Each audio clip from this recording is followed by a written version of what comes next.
Bismillahirrahmanirrahim. Pembahasan kita kali ini adalah tentang hal yang berupa isim jamid.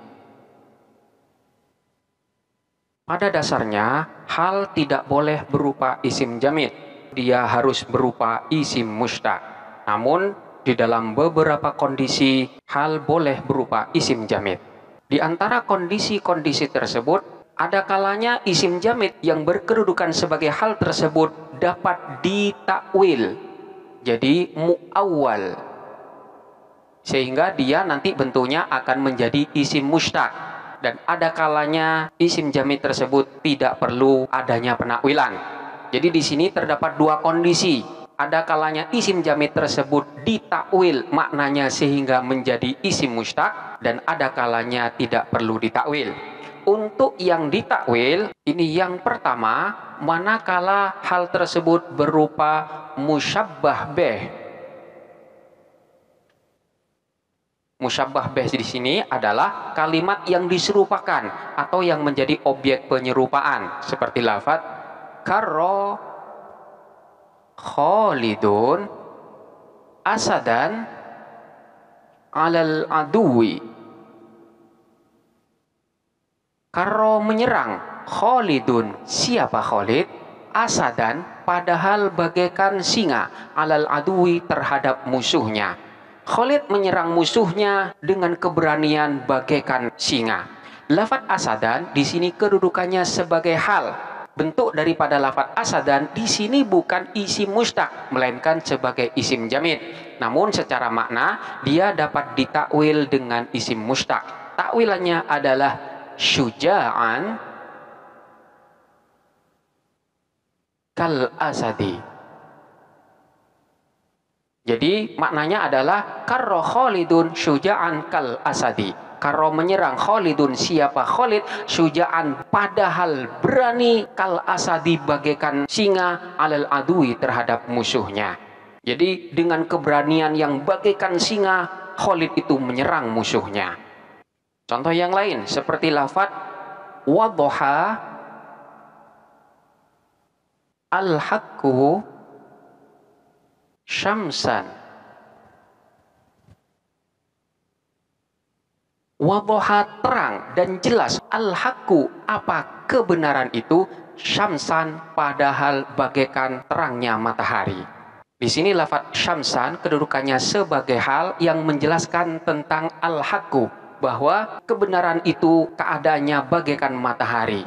Di sini lafaz syamsan bentuknya adalah isim jamid yang merupakan musyabbah bih, yaitu sesuatu yang diserupakan. Hal ini secara makna ditakwil dengan kata-kata muniron kasyamsi. Muniron, padahal bersinar, kasyamsi, seperti matahari. Waduhal haqqu muniron kasyamsi. Kebenaran itu jelas bagaikan bersinar seperti matahari. Jadi ini kondisi yang pertama ketika hal itu berupa isim jamid dan posisinya sebagai musyabbah bih, yaitu kalimat yang diserupakan. Kemudian yang kedua, manakala menunjukkan makna mufa'alah. Maksudnya di sini adalah menunjukkan makna saling melakukan, yaitu antara subjek dan objek sama-sama melakukan dengan pekerjaan yang sama. Contohnya seperti lafaz bi'tuka al-farasa yadan biyadin.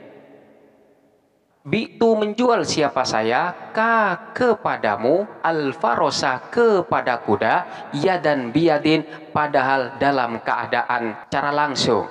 Jadi secara makna yadan biyadin ini maknanya adalah dari tangan ke tangan, tapi maksud daripada yadan biyadin di sini adalah mutaqo bidho ini. Jadi bi'tuka al-farosa mutaqo bidho ini, saya menjual kepadamu kuda mutaqabidaini, padahal secara langsung dari tangan ke tangan tanpa ada perantara yang lain. Ini yang dimaksud dengan mufa'alah. Kemudian yang ketiga, manakala menunjukkan makna tertib atau bermakna berurutan. Contohnya seperti lafaz dakhala at-tullabu ila baiti Khalidin rajulan. Dakhala masuk at-tullabu, siapa para siswa, ila baiti Khalidin, ke rumah Khalid, rajulan seorang demi seorang. Lafaz rojulan di sini kedudukannya sebagai hal yang menjelaskan tentang keadaan daripada lafaz at-tullab. Bagaimana para siswa di sana ketika mereka masuk ke rumah Khalid, mereka masuk dalam keadaan rojulan seorang demi seorang. Takwilan daripada lafaz rojulan di sini adalah mutarattibin. Dakhala tullabu ila baiti Khalidin mutarattibin. Dakhala masuk at-tullabu, siapa para siswa, ila baiti Khalidin, ke rumah Khalid, mutarattibin, padahal berurutan. Di sini halnya berbentuk jamak karena memang sahibul halnya di sini berbentuk jamak. Contoh yang lain seperti lafaz qara'tu al-kitabah baban.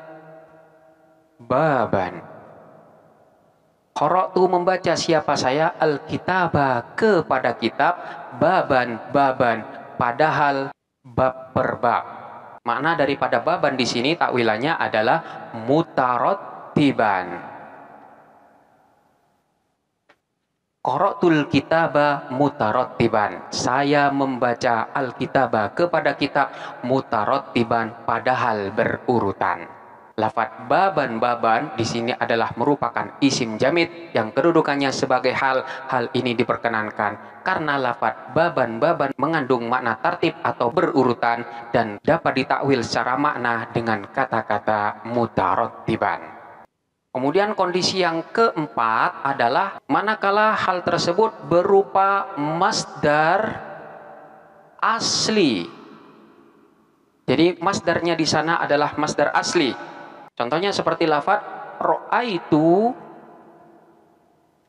Khalidan masyan. Ra'aitu, melihat siapa saya, Khalidan, kepada Khalid, masyan, padahal berjalan kaki. Lafaz masyan di sini adalah masdar asli yang secara makna dapat ditakwil dengan kata-kata masyan. Ra'aitu Khalidan masyan, padahal dalam keadaan berjalan kaki. Contoh yang lain seperti lafaz roja'a Khalidun bukaan. Roja'a, pulang, Khalidun, siapa Khalid, bukaan, padahal dalam keadaan menangis. Lafaz bukaan ini adalah bentuknya masdar yang dalam hal ini masuk di dalam kategori isim jamid yang tidak berbentuk isim mushtaq, namun secara makna dapat ditakwil dengan makna isim mushtaq. Takwilannya adalah bagian. Roja'a, pulang, Khalidun, siapa Khalid, bagian, dalam keadaan menangis. Ini adalah beberapa kondisi di mana hal berupa isim jamid yang dapat ditakwil dengan sifat isim mushtaq. Selanjutnya adalah kondisi-kondisi di mana hal tersebut berupa isim jamid dan bentuknya tidak perlu ditakwil dengan sifat mushtaq. Jadi di sini ghairu muawwal. Yang pertama adalah manakala isim jamid tersebut disifatin atau diberi sifat. Contohnya seperti lafaz fatamatsala laha basharan sawiya. Fatamatsala, maka menyerupai siapa dia, laha, terhadap Siti Maryam, basyaron, padahal berupa manusia, sawiyan, yang sempurna. Di sini malaikat Jibril menyerupakan bentuknya seperti manusia yang sempurna. Lafadz basyaron di sini adalah merupakan isim jamid yang kedudukannya sebagai hal, yang mana lafadz basyaron di sini diberi sifat, yaitu lafadz sawiyan. Maka lafadz basyaron tidak perlu diberi penakwilan dengan sifat musyabbahah. Ini adalah kondisi yang pertama. Kemudian kondisi yang kedua, manakala menunjukkan makna harga. Jadi di sini maknanya berhubungan dengan harga. Contohnya seperti lafadz bi'tu al-fakihata kailatan bi'ishrina rubiyatan. Bi'tu menjual siapa saya al-fakihata kepada buah, makilatan padahal berupa 1 kilo, bi'ishrina dengan 20 rubiyatan rubiah.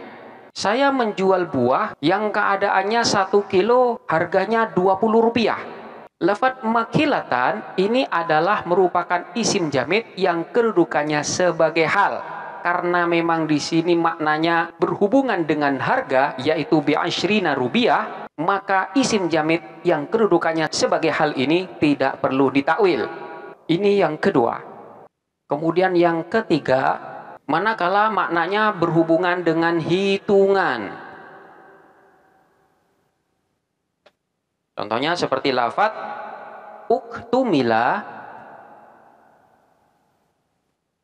al-amalu 20 yauman.